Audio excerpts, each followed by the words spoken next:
Olá, caros amigos do YouTube, eu sou Kátia Magalhães, sejam todos muito bem-vindos ao canal Chá com Debate, seu espaço de interlocução livre e democrática na internet.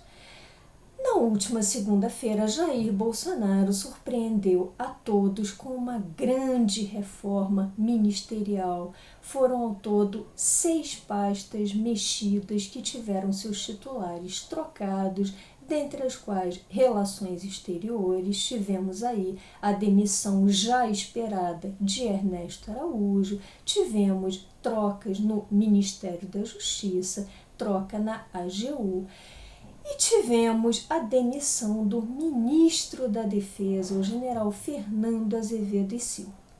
Como vocês devem lembrar, no ano passado comentei bastante aqui no canal. Esse mesmo general realizou um sobrevoo ao lado de Bolsonaro por Brasília em apoio a uma daquelas manifestações que clamavam ardorosamente por medidas nada republicanas, como, por exemplo, o fechamento do STF e do Congresso e o retorno do AI-5. Só que, ao que tudo indica, e como amplamente noticiado pela imprensa, o general Fernando já estaria farto de cobranças de Bolsonaro, que estaria exigindo que ele tomasse alguns passos que não eram propriamente muito conformes à nossa Constituição. E aí ele teria incorrido numa certa infidelidade, entre aspas, aos padrões bolsonaristas. Resultado, tivemos aí a demissão do ministro da Defesa. E não só, junto com ele, debandaram todos os comandantes das armas, Exército, Marinha e Aeronáutica, mostrando claramente que, pelo menos no momento, os líderes militares, os líderes fardados, não estão dispostos a adotar medidas que afrontem a nossa Constituição. A propósito, aconselho a vocês a leitura de uma reportagem publicada ontem no Estadão sobre uma reunião realizada ontem mesmo entre esses comandantes que debandavam, os comandantes das 3 forças, e o atual ministro da Defesa, general Braga Neto, onde, segundo os repórteres, o comandante que estaria deixando a Marinha, o almirante, teria beirado a prática de insubordinação, nas palavras do Estadão. Vejam vocês o clima extremamente tenso, vejam as relações políticas tensionadas e vejam a enorme dificuldade de manter a nossa democracia, capenga que seja, mas é uma democracia sempre melhor que qualquer ditadura. A propósito dessa debandada dos comandantes militares, vale aqui trazer uma informação a vocês que a grande mídia não divulga, mas que eu trago, eu acho importantíssimo dar ciência a vocês, que em meio a vários congressistas, apenas 2 parlamentares parecem ter se dado conta da enorme gravidade desse fato inédito, que foi a debandada dos comandantes. E esses parlamentares são 2 parlamentares do Novo, a saber, o deputado Tiago Metrô, de Minas, e o deputado Marcel Van Hatten, do Rio Grande do Sul, ambos do Novo, reitero eu. E esses mandatários requisitaram informações ao atual ministro da Defesa, general Braga Neto, sobre a tal debandada dos comandantes militares. Óbvio, é imperioso que a sociedade brasileira saiba em detalhes, porque afinal somos nós que pagamos por toda essa farra, por todo esse círculo. Nós temos que saber em detalhes o que levou 3 militares de carreira, 3 chefes das armas a debandarem, a pedirem sua demissão. Uma atitude verdadeiramente inédita no país. Então, como vocês devem lembrar de ontem, o clima foi extremamente tenso e, para culminar, lá para o final da tarde, começaram a pipocar notícias sobre um tal projeto de lei de autoria do deputado Major Vitor Hugo, um aliado de fé de Jair Bolsonaro, que estaria propondo e inclusive pediu para que seu projeto fosse pautado ontem e em regime de urgência, estaria propondo a implantação de um sistema de mobilização nacional. Eu não vou entrar em maiores detalhes aqui para não tornar esse vídeo longo demais. Se esse projeto voltar à baila, é claro que eu vou conversar e muito com vocês a respeito. Mas só para não deixar vocês desinformados, a mobilização nacional tem sim amparo na nossa Constituição, mas apenas em casos gravíssimos, em casos de eventuais guerras declaradas, invasões. E uma mobilização pode levar a medidas extremas, como, por exemplo, a restrição a poderes de governadores de estado e prefeito e até mesmo a requisição, leia-se, confisco de bens públicos e privados. E qual o pretexto para fundamentar o tal projeto do Major Vitor Hugo? Pretexto mais óbvio, a pandemia, o caos sanitário que estamos vivenciando e que, no entender do Major, seria uma escusa, seria um fundamento suficiente para justificar um projeto dessa natureza. Felizmente, o PL foi retirado de pauta e espero que não volte, porque nesse país já temos preocupações demais para ainda pensar num projeto de lei de cunho tão autoritário.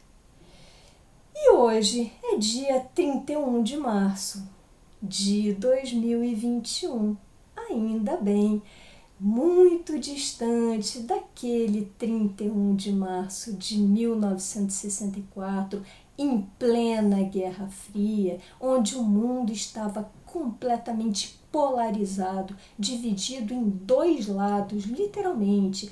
Ou você pertencia ao bloco capitalista, liderado pelos Estados Unidos, ou você pertencia ao bloco comunista, dita cortina de ferro, liderada pela União Soviética. E em países periféricos como o nosso, nós tivemos o cenário ideal para esse teatrinho ideológico. Então, ou você fazia parte de uma ditadura regida pelos Estados Unidos, como foi o caso, por exemplo, da ditadura de Trujillo, lá na República Dominicana, muitos anos apoiado pelos Estados Unidos, ou você fazia parte de uma ditadura no modelo cubano, soviético e até mesmo chinês. E no Brasil não foi diferente. Depois de flertes de governantes brasileiros com regimes ditatoriais de viés comunistas, leia-se Jango, depois de tudo isso, tivemos a implantação de uma ditadura militar aqui. Infelizmente, uma ditadura não é desejada, teve apoio popular na época, é claro, sobretudo porque as pessoas não queriam se render a um outro modelo ditatorial, com supressão de propriedade privada, supressão de direitos de herança. As pessoas fizeram cálculo na época, vejam, não estou aqui defendendo ditadura de espécie alguma, estou tentando pensar um pouquinho com a cabeça das pessoas lá de 1964, porque afinal eu acho que a gente não pode julgar eventos históricos com a cabeça nossa atual, sob pena de incorrermos num erro histórico grave, que é o anacronismo. Então, naquela época, boa parte da nossa sociedade brasileira apoiou, sim, o regime militar, que também boa parte da sociedade brasileira acreditou que seria apenas um período muito transitório, quase que um freio de arrumação, como talvez fosse até pretendido por Castelo Branco. Mas esse freio de arrumação acabou se convertendo numa longeva ditadura de 21 anos. E o que essa ditadura nos rendeu? Muita corrupção, muita estatização, tínhamos na época empresas privadas visceralmente dependentes do BNDES, para vocês observarem o nível de intervenção do Estado na economia. Nós tivemos naquela época, pouca gente talvez saiba disso, mas eu gostaria de compartilhar essa informação com vocês. Tivemos naquela época um fenômeno curioso de marcas que eram registradas no Brasil, marcas estrangeiras e cujos registros no INPI caducaram por falta de uso. E por quê? Em decorrência da chamada proibição de importações. E depois, lá no final dos anos 80, início dos anos 90, foi muito trabalhoso ingressar com várias ações para tentar restaurar esses registros de marca. Observem vocês quantas perdas. Tínhamos censura prévia de toda espécie, censura à mídia, censura a livros, a peças de teatro. Tivemos a criação da estatal Embrafilme, até para termos um cinema propagandista, ou até a chamada pornochanchada dos anos 70, que não colocava em risco os interesses do então establishment, daquele poderio militar. E ao final de tudo isso, tivemos uma grande inflação. Foi o maior dos legados, talvez, de todo esse período tão triste, além do mais, marcado pela perda de vidas humanas, por torturas de todos os lados, e aqui digo com segurança de todos os lados, tanto das pessoas que se filiavam ao bloco comunista, que eram as pessoas perseguidas por dopes pelo regime, como tivemos também mortandade, tivemos assassinatos de jovens em quartéis, por exemplo, que estavam apenas cumprindo seu ofício, mas que eram alvejados por terroristas ou pelos manifestantes da época. Tivemos assaltos a banco, que eram as chamadas expropriações em nome do socialismo para financiar movimentos terroristas, ou seja, tivemos o terror implantado de todos os lados, uma sociedade castrada que foi ficando cada vez menos cultivada, cada vez menos educada, cada vez mais dependente do Estado. E foi esse o legado final do 31 de março de 64. E agora eu peço licença ao professor Bolívar Lamournier, ilustre professor, cujo artigo li ontem no Facebook, um artigo intitulado O Flerte Platônico com o Abismo, e que trata exatamente da dificuldade, vide impossibilidade, de instaurar agora, em 2021, uma ditadura, como certamente seria o sonho dourado de Jair Bolsonaro. Só que a debandada dos comandantes das armas, eu acho que deixou muito claro para Bolsonaro que nem mesmo os fardados estão dispostos a arriscarem a sua reputação, a colocar o seu nome alinhado com um projeto disruptivo de poder. Espero que esse tenha sido um sinal muito eloquente. E também, como assinalado nesse artigo que eu mencionei do professor Bolívar, a sociedade lá de 64 era muito menos complexa, muito menos plural que a nossa, e naquele quadro todo de Guerra Fria tendia a aceitar com mais facilidade essas tais soluções disruptivas, catastróficas. Só que não estamos mais em 64, e aqui acrescentando um pouquinho ao artigo, complementando um pouquinho o artigo do professor Bolívar, eu chego a me perguntar, nos sonhos de Jair Bolsonaro, quem será que financiaria o tal golpe de Estado, ou autogolpe, ou revolução, ou seja lá o nome que vocês quiserem dar a essa ruptura brusca da ordem constitucional? Quem financiaria tudo isso? Porque esses golpes, revoluções armadas, são muito caros e na época, é claro que o golpe de 64 ou revolução, tanto faz, é solução disruptiva da mesma forma. Na época, aquele movimento de 64, digamos assim, foi financiado, já há provas disso, pelos Estados Unidos, que queriam manter um bloco alinhado à sua economia aqui no Brasil. Hoje, pensem comigo, Joe Biden, um democrata, sem cenário de guerra fria alguma e nada alinhado com Bolsonaro, vocês acham que daria $1 sequer para projetos golpistas? Nada disso. E é por esses motivos, creio eu, que o professor Bolívar chama de flerte platônico de Bolsonaro, porque fica só mesmo no mundo das ideias, no mundo platônico, e não chega a se concretizar. E aí pergunto, para me encaminhar para o encerramento, pergunto a vocês, que sentido faz discutir tudo isso, flertar com ditaduras, enquanto nós temos uma pandemia que cavalga, enquanto nós temos uma crise econômica sem precedente e que possivelmente tenda a se agravar devido, inclusive, a toda essa negligência com o caos sanitário?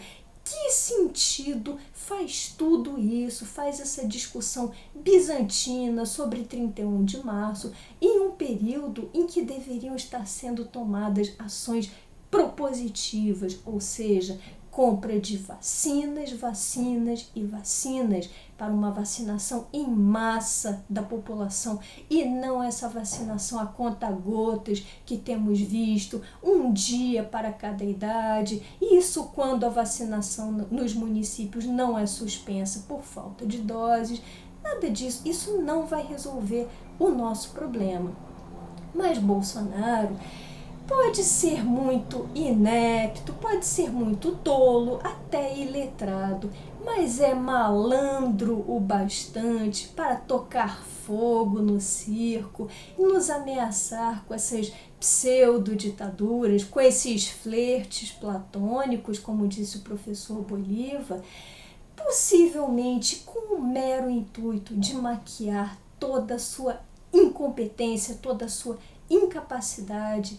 Antes de mais nada, esse senhor é o primeiro mandatário do país e não conseguiu organizar aqui no Brasil um programa sério de aquisição de um volume bem elevado no país que ele governa, que é um país de dimensões continentais, teria que ter milhões e milhões de doses de vacinas e vacinas de diferentes marcas para serem ofertadas para a população.